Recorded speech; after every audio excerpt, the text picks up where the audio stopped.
Biar cepet seru di sini Vini, kita akan bahas penjelasan lengkap terkait semua hal dan foreshadow yang ada di Pulau Egghead ini. Nah, mari tanpa basa-basi lagi, kita langsung saja. Wadaw!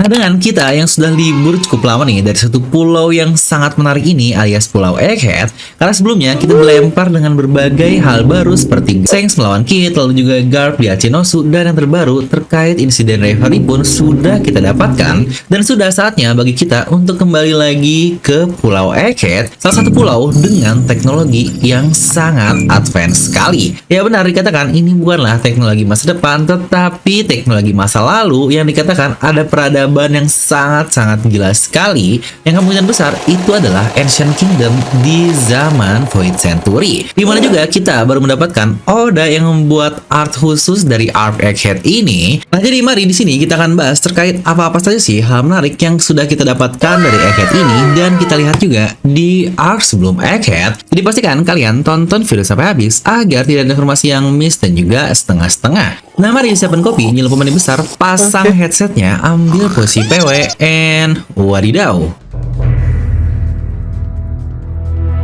Dimana Pulau Egghead ini sangat banyak sekali mengingatkan kita kepada arc-arc sebelumnya, dan contoh yang paling jelas adalah dari bagaimana kita melihat clash antara Luffy dan Lucci yang bahkan bedanya dulu adalah dengan tonjokan biasa saja, dan sekarang di Awakening Zone dari keduanya. Dimana tadi adalah contoh pertama, Oda membuat Egghead seperti kumpulan berbagai event. Makanya saya menyebutnya Pulau Egghead ini Island of Deja Vu. Dimana hal lain juga yang kita dapatkan adalah terdapat satu ruangan khusus di basement yang ditinggalkan, dan ternyata itu adalah tempat York menculik semua agen Ciperpol. Yang pasti kalian sudah menyadarikan momen ini sangat persis sekali di Dressrosa sana. Terdapat satu ruangan khusus raksasa di bawah negeri mereka, tempat pembuangan semuanya terjadi. Menariknya, dua konteks tadi berhubungan dengan satu hal yang sangat-sangat korup sekali di dunia One Piece, yaitu Tenryubito. Di mana Dressrosa adalah Doflamingo sebagai mantan Tenryubito, dan di satu sisi di Egghead ini York ingin meminta kepada Gorosei untuk menjadi seorang Tenryubito juga. Di mana paralel selanjutnya yang kita dapatkan adalah, dan yang menjadi topik paling utama dari arc Egghead, tentang Ohara. Ya benar, bagian awal yang serupa kita dapatkan dari bagaimana agen Ciperpol yang melakukan investigasi ke Pulau Ohara yang sama persis dengan mereka yang datang ke Pulau Egghead. Bedanya di Ohara, penelitian pertama langsung gagal karena poneglyph langsung ditemukan dan mendapatkan bukti jika semua dari Ohara ini salah. Tetapi untuk Egghead berkali-kali mereka datang namun gagal dan tidak menemukan bukti yang cukup, hingga akhirnya akibat ulah pengkhianat York lah mereka akhirnya datang dan terus berlanjut sampai si Pinol datang ke Pulau Egghead. Di mana beberapa hal menarik lain yang kita dapatkan juga adalah struktur dari Le Vegapunk ini mengingatkan saya dengan arc Skypiea, terutama bagaimana perkenalan pertama untuk punk recordnya dengan puing-puing dan lonceng emas yang kita dapatkan di Skypiea atau Shandora tersebut. Serta fakta bahwa Poneglyph Skypiea memberikan lokasi terkait Poseidon yang ternyata ada di Fishman Island. Nah, apakah paralel ini juga jika poneglyph yang ada di Egghead dan sedang diteliti oleh Vegapunk menceritakan tentang ancient weapon lain, dan itu adalah Uranus. Ini pula alasan kenapa Vegapunk bisa menciptakan suatu senjata pemusnah massal yang sangat-sangat luar biasa, di mana dari beberapa argumen yang ada seperti Ivankov dan yang lain-lain mengatakan bisa saja itu adalah ancient weapon, dan dari kata-kata Gorosei yang seakan-akan mengimplikasikan mereka perlu mengecek kemampuan dari Mother Frame ini untuk membuktikan apakah Vegapunk ini benar-benar tahu isi dari ancient weapon atau tidak. Yang ternyata setelah mereka membuktikan semua penyerangannya kepada Lucia, mereka langsung mengirim Lucci dan yang lainnya pergi ke Pulau Egghead, yang bisa dikatakan Vegapunk terkonfirmasi mengerti pembuatan senjata yang kemungkinan besar berasal dari Void Century tersebut. Serta kita juga mendapatkan adanya satu robot raksasa yang baru yang ternyata bukan untuk masa depan, tetapi itu adalah robot masa lalu yang tercipta di masa Void Century. Yang bahkan Vegapunk mencoba membuat tiruannya walaupun tetap tidak sekuat yang aslinya. Yang juga cukup curiga Vegaport ini apakah Franky tiru di Franky Shogunnya. Hal ini pula dikatakan terjadi 200 tahun yang lalu saat robot tersebut memanjat Redline yang ternyata pas sekali dengan waktu diskriminasi dari ras Fishman di dunia One Piece. Yang tidak hanya itu, momen Kuma memanjat Redline juga dikatakan sangat mirip seperti bagaimana Fisher Tiger dulu memanjat Redline untuk membebaskan para budak-budak, dan contohnya adalah Hancock dan para adik-adiknya dapat selamat.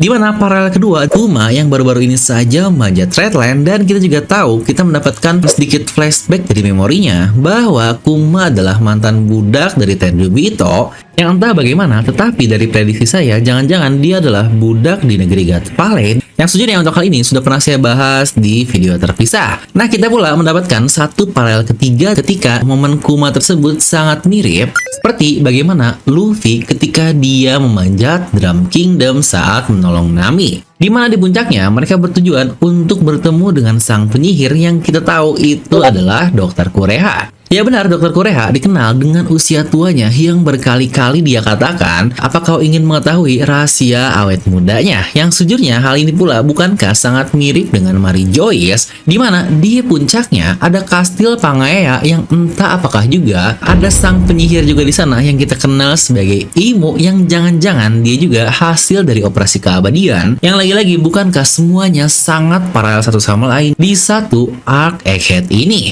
Di lain sisi kita juga mendapatkan momen Nikyo dari Kuma di Pulau Egghead tersebut yang sebelumnya kita lihat di Thriller Bark ketika Zoro yang menerima semua luka dari kaptennya. Di lain sisi, Bone menerima semua memori yang Kuma miliki dari power raksasa tersebut, yang bahkan keduanya memiliki ending yang cukup serupa. Zoro dengan Nothing Happen yang sangat-sangat epic sekali, dan Bone dengan dia yang menangis. Momen Bone yang ternyata anak Kuma juga kita dapatkan di arc Egghead ini yang serupa dengan cover yang kita lihat di chapter 1029 lalu. Di situ chapter berjudul The Tower, yang bukankah itu adalah saat Hawkins dikalahkan oleh Killer. Nah, ngomong-ngomong tentang The Tower ini, kita juga tahu kan artinya jika terbalik adalah pergantian antara era lama yang sudah jatuh dengan era yang baru. Dimulai dari Yonko yang tumbang yaitu Big Mom dan Kaido, yang nantinya apakah momen jungkir balik dunia ini akan benar-benar terjadi. Plus juga momen menarik yang kita dapatkan adalah kata-kata Hawkins saat melawan Zoro dan Luffy pertama kalinya. Di situ dia bilang kemungkinan kalian selamat hanyalah 19% saja di bulan depan. Nah, arc Egghead ini terjadi lebih dari 1 bulan lalu setelah pertemuan Luffy, Zoro, dan Hawkins tersebut. Jadi apakah momen 19% yang Hawkins katakan berhubungan dengan insiden besar yang narator katakan sebelumnya? Dan sebagai penutup, kita mendapatkan satu hal menarik di arc ini, yaitu kemunculan pertama dari Seraphim yang akhirnya lengkap sudah ada total 7 Shichibukai generasi lama yang sudah dijadikan Seraphim ini. Dimana terdapat dua hal nih yang bisa jadi opsi untuk kekuatan dari para Seraphim. Apakah Bone akan menuakan mereka dengan buah iblisnya agar mereka semua menjadi dewasa dan benar-benar menjadi mesin petarung yang sangat luar biasa? Serta kita juga sudah tahu ada 4 buah iblis dari Seraphim, di mana Kuma dan Hancock yang persis sama banget, Jinbe menjadi Senor Pink, dan Mihawk dari buah iblis Dustbones, yang berarti sisa 3 nih yang baru muncul, yaitu Moria, Doflamingo, dan Crocodile. Kira-kira apa ya buah iblis mereka? Nah, menurut saya untuk hal ini kita tidak akan mendapatkan buah iblis yang sama. Untuk case Moria dan Doflamingo kurang lebih bakal sama ya, terutama untuk Doflamingo, toh dia juga menjadi tawanan Impel Down seperti Senor Pink yang diambil untuk sampelnya. Untuk Moria kayaknya bakal mirip nih seperti Hancock walau tidak pernah ditawan, tetapi jangan-jangan Vegapunk juga dia memiliki DNA-nya sejak mereka menjadi Shichibukai. Nah, yang terakhir nih yaitu Crocodile, dia ini pemakan buah iblis Logia loh, dan Vegapunk juga pernah berkata cukup mustahil untuk membuat tiruan dari buah iblis Logia. Makanya saya cukup sangsi kira-kira apa ya buah iblis yang akan diberikan kepada Seraphim Crocodile ini. Apakah Dorodoro atau jangan-jangan dia akan memberikan buah iblis dari Kinjisi no Shiki, yaitu Fua Fua no Mi-nya. Yang bukankah Shiki juga pernah dipenjara di Impel Down 24 tahun yang lalu, yang wah ini bakal epic banget sih jika benar-benar seperti itu.